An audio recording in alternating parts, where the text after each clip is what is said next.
Hello, Assalamu alaikum. This is me Neelam and you are watching my channel. Kindly subscribe my channel.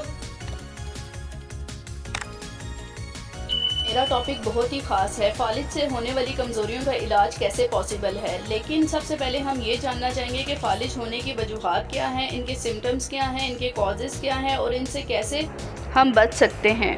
अगर stroke की वजह से आपका left side of your brain damage होता है तो वो right side of your body को पैरालाइज कर सकता है। इस तरह अगर आपका ब्रेन का एरिया राइट साइड का डैमेज होता है तो वो left side of your body को पैरालाइज कर देता है। स्ट्रोक होने की सबसे बड़ी वजह ये है जब आपकी ब्लड सप्लाई डैमेज हो जाए और वो ब्रेन तक प्रॉपरली ना पहुँच सके।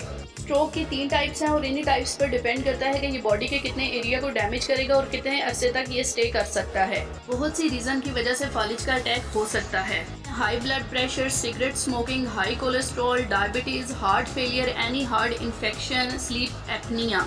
स्लीप एपनिया का मतलब ये है कि सोते हुए बार बार आपका सांस रुक जाए, यानी कि सांस लेने में आपको दिक्कत महसूस होती हो। 4 ऐसी बातें मैं आपको बताऊंगी जिससे ये पता लगाया जा सकता है कि इस बंदे को स्ट्रोक का अटैक होने वाला है या हो रहा है, ताकि बर वक्त इसको डॉक्टर के पास लेकर जाया जा सके। नंबर 1, उसको वीकनेस महसूस हो रही होगी one side of his body. उसको लिफ्ट अप करने में, हाथ को उठाने में, टांग को उठाने में दिक्कत महसूस हो रही होगी। पेशेंट कंफ्यूज हो जाएगा और उसको बोलने में दिक्कत महसूस हो रही होगी। इसके अलावा उसको एक आंख या दोनों आंखों से कम दिखाई दे रहा होगा। नंबर 4, उसका बैलेंस लॉस हो जाएगा और उसको चलने में दिक्कत महसूस हो रही होगी। अगर आप ये सारे सिम्टम्स देखें तो फौरी तौर पर पेशेंट को डॉक्टर के पास लेकर जाएं, ताकि कम से कम उसके ब्रेन का डैमेज हो और कम से कम उसका लॉस हो और वो जल्द से जल्द अपनी नॉर्मल रूटीन में आ सके।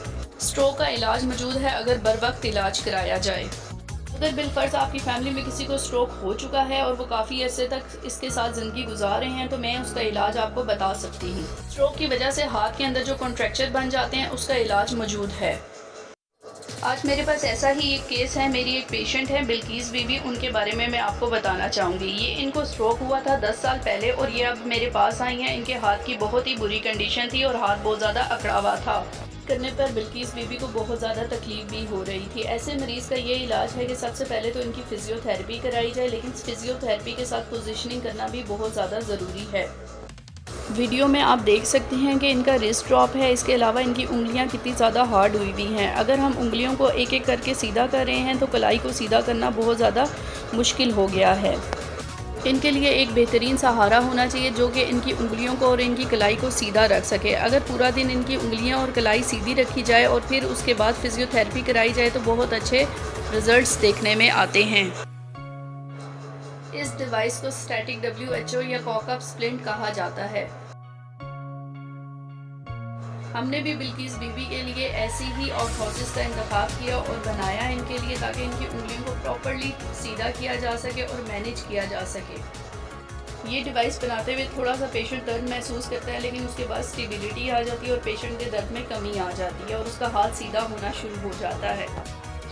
इस स्प्लिंट को बाकायदा इस्तेमाल करने की एक टाइमिंग होती है जो कि हम पेशेंट को गाइड करते हैं। अगर वो प्रॉपर्ली टाइमिंग को फॉलो करे तो तकरीबन 1 माह के अंदर उसका हाथ बिल्कुल सीधा हो जाता है।